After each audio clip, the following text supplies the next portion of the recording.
নমস্কার, আপনাদের স্বাগত জানাই একটা নতুন রেসিপিতে। রেসিপিটা হচ্ছে মটন কষা। মটন কষার জন্য মটন নিয়েছি 1.5 কেজি, আর এখানে পেঁয়াজ কেটে নিয়েছি, আলু নিয়েছি 2টো বড় বড় সাইজের, টমেটো নিয়েছি, হলুদ গুঁড়ো, এটা ধনে গুঁড়ো, জিরে গুঁড়ো, লঙ্কা গুঁড়ো, আদা বাটা, রসুন বাটা, আর এটা ফোড়নের জন্য গোটা গরম মশলা কিছু নিয়েছি। আমি তাহলে এই মটনটা মাখিয়ে নিয়ে একটু নুন হলুদ মাখিয়ে নিচ্ছি। মাখানোর জন্য আমি একটু লেবু দিচ্ছি, অর্ধেকটা লেবু দিচ্ছি। প্রথমে লেবুর রসটা দিয়ে ভালো করে মাখিয়ে নিতে হবে, তাই তো? আরো মশলা দেবো, কিন্তু লেবুটার রসটা দেবো। এটা ম্যারিনেট করে নিলে টেস্টটা ভালো আসবে। তো বন্ধুরা, এখানে প্রথমে লেবুর রস দিয়ে ভালো করে এটাকে আগে মাখিয়ে নেওয়া হবে। এর সাথে কি আর কোনো মশলাপাতি দিতে হবে? এর সাথে আরো মশলাপাতি দিতে হবে, দিয়ে মানে মাংসটাকে কিছুক্ষণ ম্যারিনেট করে রাখতে হবে, আর তারপরে উনুনে আগুন দিয়ে বাকি প্রসেসটা হবে, তাই তো? একটুখানি হলুদ দিয়ে দিতে হবে, লঙ্কা গুঁড়ো, পরিমাণ মতো লবণ দিতে হবে,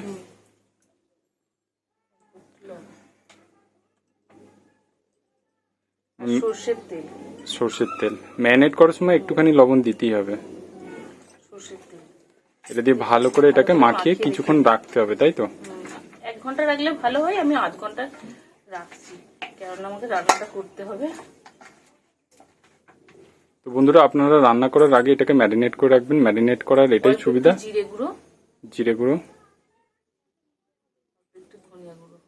আচ্ছা, এইগুলো এর সাথে ম্যারিনেট করে দেওয়া হচ্ছে। তো ম্যারিনেট করে নিলে এটাই সুবিধা কি, ম্যারিনেট করে নিলে আপনারা মোটামুটি মানে একটা স্বাদ ভালো পাবেন, প্রত্যেকটা জায়গায় এটা পৌঁছে যায়। পরবর্তীকালে যখন এটা কষা হবে তো সেই সময় স্বাদটা আরো ভালো করে আসবে। এটা ঢাকা দিয়ে রাখতে হবে নাকি? চাপা দিয়ে একটু রেখে দিই। তো এখন ম্যারিনেট হয়ে গেছে, মানে এখনই দেখুন কালারটা কিরকম এসে গেছে, খুব সুন্দর কালার এসছে, আর রান্নার পর তো অপূর্ব স্বাদের হয়ে যাবে এটা। এরপর কি উনুনে আগুন দিতে হবে নাকি? হাতটা ধুয়ে নাও।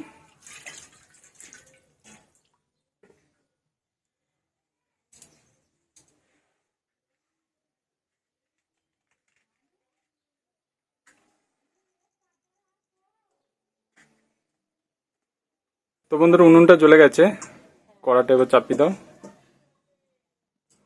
আমি সর্ষের তেল দিয়ে দিচ্ছি কড়াতে। আপনারা সাদা তেলও রান্না করতে পারেন, কিন্তু সর্ষের তেলে করলে খেতে ভালো হবে, তাই আমি সর্ষের তেলেই করছি। সর্ষের তেলটাই সব থেকে ভালো। এটা গরম হবে, তাই তো? এখন তেলটা গরম হলে প্রথমে আলুটা ভেজে নেবে নাকি? মাংসে আলু না দিলে তো ভালো লাগে না, তার জন্য আমি আলু নিয়েছি। আলুর সাইজটা বড় বড় হয়ে গেছে। তেলটা গরম হয়ে গেছে, আমি আলুগুলো ভেজে নিচ্ছি। 4 পিস মতো আলু দেওয়া হয়েছে। আস্তে আস্তে দাও, জল আছে মনে হয়। একটুখানি হলুদ দিয়ে দিচ্ছি, কালারটা আসবে নাকি? আলু ভাজাটা একটু লাল লাল করে ভাজবো। যখন আলুটা দিলে মানে জলটা ছিল বলে ওরকম হচ্ছিল। এটা লাল লাল করে ভেজে নিতে হবে। তেল তো গরমই হয়ে আছে, মানে এক্ষুনি হয়ে যাবে, তাই তো?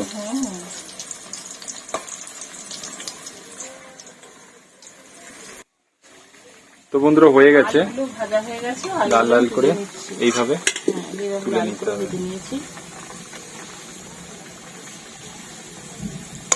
মানে এটাকে পুরোপুরি মানে সিদ্ধর মতো হয়নি, তাই তো? কাঁচা আছে ভিতরে, একটু কাঁচা আছে, কারণ এরপর মাংসটা যখন ফোড়নের জন্য ছোট এলাচ, দারচিনি, একটু জিরে আর লঙ্কা, তেজপাতা 2টো সব দিয়ে দিচ্ছি।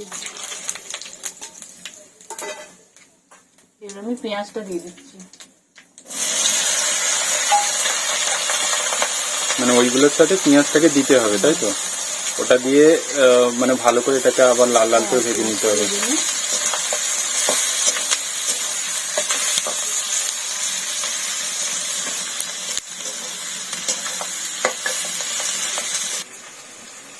আমি এবার মশলাগুলো নিয়ে নিচ্ছি। এটা একটু মশলাগুলো জল দিয়ে গুলে রেখে দিচ্ছি। 1 চামচ হলুদ গুঁড়ো, 1 চামচ জিরে গুঁড়ো, 1/2 চামচ ধনে গুঁড়ো আর 1/2 চামচ লঙ্কা গুঁড়ো। লঙ্কাটা খুব ঝাল আছে। মানে এইগুলো কি হ্যাঁ, সব এগুলো দিয়ে সামান্য একটু জল দিয়ে মাখিয়ে নিচ্ছি। মানে এটা এক টাইপের মশলা বানিয়ে এটা নিচ্ছ নাকি? মশলাটাও করে রাখলাম, তখন মশলাটা কষার সময় অসুবিধা হবে না। শুকনো মশলা দিলে অনেক সময় মানে জ্বলে যায়, তার জন্য এটা মশলাটা করে নিলাম। এখন তাহলে মানে এটা হতে একটু সময় লাগবে। এটা লাল লাল করে প্রথমে ভেজে এটাকে ছেঁকে তুলে নিতে হবে, তাই তো? ভেজে এটাকে আবার তুলে নিতে হবে নাকি? এর মধ্যেই দেবে, তাই তো? পুরোপুরি একটা বন্ধুরা ঘরোয়া পদ্ধতিতে এটা হচ্ছে, এবং আপনারা এইভাবে ঘরে বানাতে পারেন। মানে বাইরের স্ট্রিট ফুড যেগুলো হয় তার থেকে এটা অনেক বেটার। এটা রান্না করে খেলে আপনাদের শরীর সুস্থই থাকবে। বন্ধুরা এবার রসুন বাটাটা দিয়ে দিচ্ছি। পেঁয়াজটা ভাজাই হয়ে যাচ্ছে, রসুনটা দিয়ে দিচ্ছি।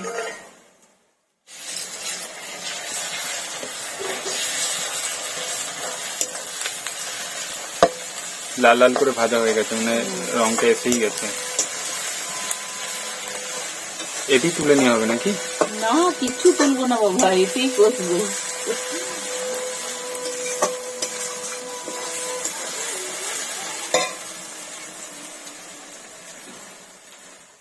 এবার আদাটা দিচ্ছি।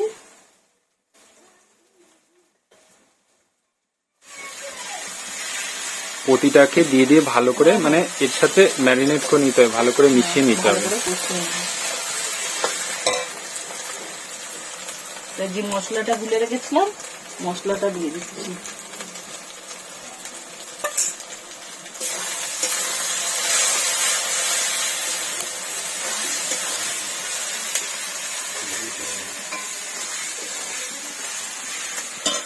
এবার টমেটোটা দিয়ে দিচ্ছি। টমেটো কুচি, তাই তো?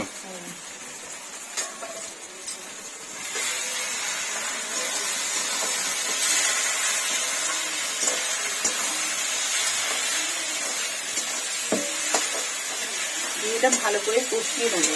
কষিয়ে নিয়ে তারপরে মাংসটা দেবো।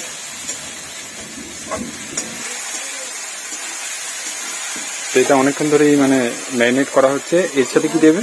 এবার অল্প একটু চিনি দিই, পরিমাণ মতো চিনি দিতে হবে। কালারটাও ভালো আসবে, স্বাদটাও হবে ভালো। এটাকেও কিছুক্ষণ ম্যারিনেট করতে হবে, তাই তো? ভালো করে নাড়িয়ে চাড়িয়ে নিয়ে নিতে হবে, কষিয়ে নিতে হবে।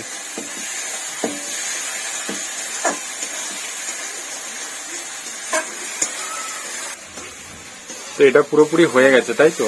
মশলাটা কষানো হয়ে গেছে। এরপর মাংসটা দিয়ে দিচ্ছি।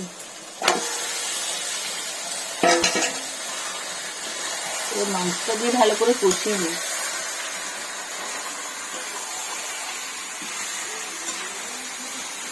এটা কিছুক্ষণ কষাতে হবে, তাই তো? এটা কষিয়ে আলুটা দিতে হবে। মাংস যদি না ঠিকঠাক কষানো হয় খেতে ভালো হবে না।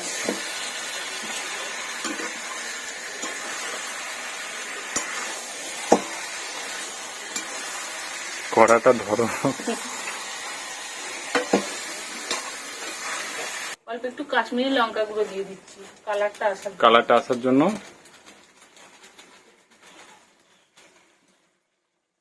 আরো লাল লাল করে এটা দেখতে আরো ভালো লাগবে। এটা ঝাল হয় না, তাই তো? খালি কালারটা আছে। আর যখন বন্ধুরা মটন হবে তখন তো কালারটা দরকার অবশ্যই। এটাকে ভালো করে মাখিয়ে নিতে হবে, নিয়ে কিছুক্ষণ রাখতে হবে, তাই তো? মাখানো না, কষলেই হবে, কষতে কষতে হয়ে যাবে। কষতে কষতে একটা করে পেটেও যাবে। কষাটা হোক তবে তো খেতে দেবো তোকে।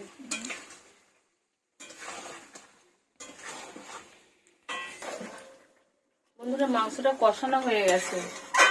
কিরকম হয়েছে কালারটা? খুবই সুন্দর বন্ধুরা, দেখতে পাচ্ছেন। মাংসের পিসও বড় বড় আছে, তো আমার একটুখানি হতে টাইম লাগবে।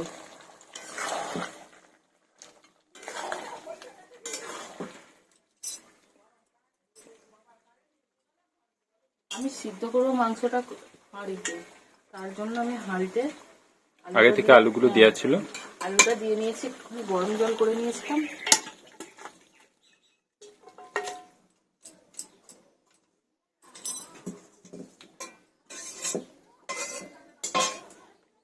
আমি কড়াতে একটু গরম জল আর একটু করে নেবো, মাংসটা সিদ্ধ হবে।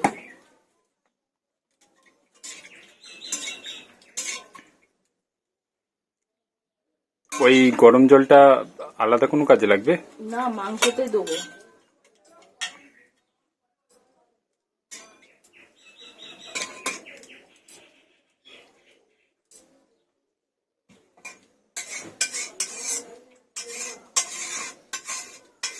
মানে মাংসের উপরে ওটাকে চাড়িয়ে দিতে হবে, তাই তো? গরম জলটা দেবো, মাংসটা সেদ্ধ হবে রে বাবা। তুই আমার সঙ্গে থাকবি, রোজ মাংস রান্না শিখে যাবি। এবার আমি এটা তুমি না দিবে আমি খাবো।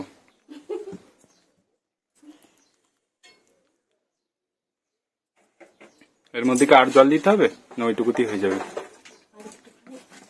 নুন দেবো, জল আর দেবো না, আস্তে আস্তে করে গরম করবো।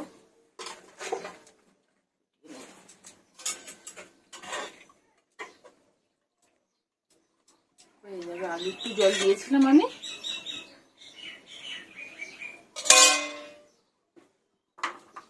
একটু লবণ দিতে হবে পরিমাণ মতো, তাই তো? আগে দিয়েছিলাম, একটু মাখিয়েছিলাম মাংসতে, আর একটু দিয়ে দিলাম।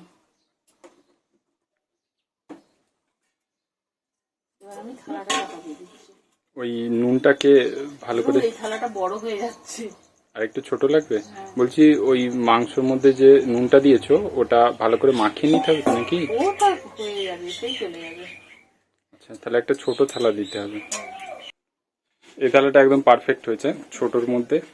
এবার এটাকে এখন কিছুক্ষণ আঁচ দিয়ে রাখতে হবে, সেদ্ধ করতে হবে। এবার একটু খুলে দেখি, মাঝে আমি একবার খুলে দেখেছি জলটা ঠিকঠাক আছে।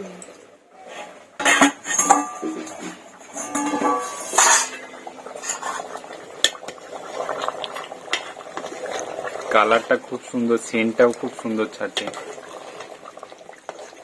আর মোটামুটি এখনো টাইম লাগবে, তাই তো? একটুখানি আর একটুখানি হবে, এই আঁচটাতেই হয়ে যাবে। আমি একটুখানি ঘি দিচ্ছি। স্বাদটা অপূর্ব আসবে।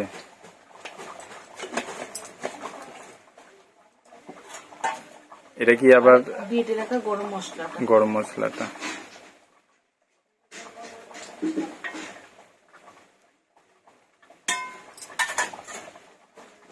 এটা একটু নেড়ে নিতে হবে, দিয়ে এখন এটা চাপা দিয়ে মোটামুটি 10 মিনিট চাপা 10 মিনিট রাখতে হবে।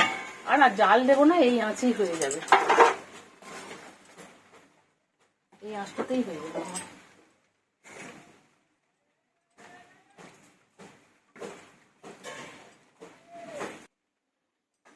আমি নামিয়ে নিচ্ছি, তরকারিটা মনে হচ্ছে হয়ে গেছে, 10 মিনিট হয়ে গেছে।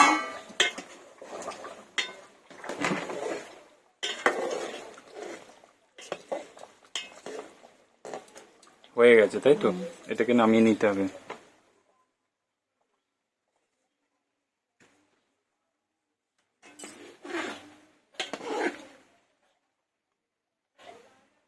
বড় বড় পিস আছে,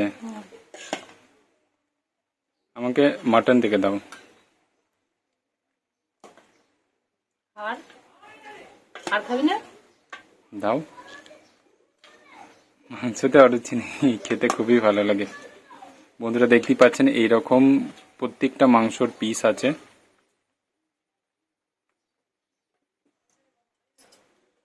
তাকে আর দিতে হবে না, আর দিতে হবে না, এতেই হবে।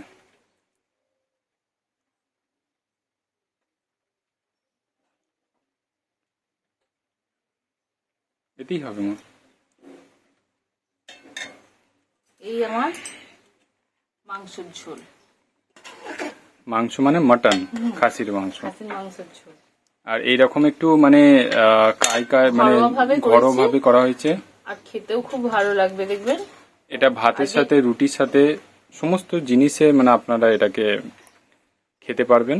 খুবই ভালো, দেখতে পাচ্ছেন প্রত্যেকটা পিস কত সুন্দরভাবে সিদ্ধ হয়েছে। তো এইভাবে আপনারা ঘরে বানিয়ে আপনারা পরিবেশন করুন। আশা করি আপনাদের সকলের পরিবারের সকল মেম্বারদের ভালো লাগবে। আর বন্ধুরা, সম্পূর্ণ ভিডিওটা দেখার জন্য অসংখ্য ধন্যবাদ। তো অবশ্যই কবিতা কিচেন ভিলেজ ফুড যে চ্যানেলটি আছে এটিকে সাবস্ক্রাইব করবেন। আগে অফুরন্ত ভিডিও আপনারা পাবেন এবং আপনারা কমেন্ট করে জানান কি আপনাদের কোন টপিকে ভিডিও লাগবে, মানে রেসিপি কোনটা আপনাদের পছন্দ, সেই রেসিপিটা আপনাদের এই চ্যানেলে রেঁধে দেখানো হবে এবং আপনারা সেইভাবে ঘরোয়া পদ্ধতিতে যদি রেসিপিগুলো বানান তো এতে আপনাদের খেতেও ভালো লাগবে এবং সকলে আপনাদের নামও করবে। তো ভিডিওটা সম্পূর্ণ দেখার জন্য আপনাদের অসংখ্য ধন্যবাদ।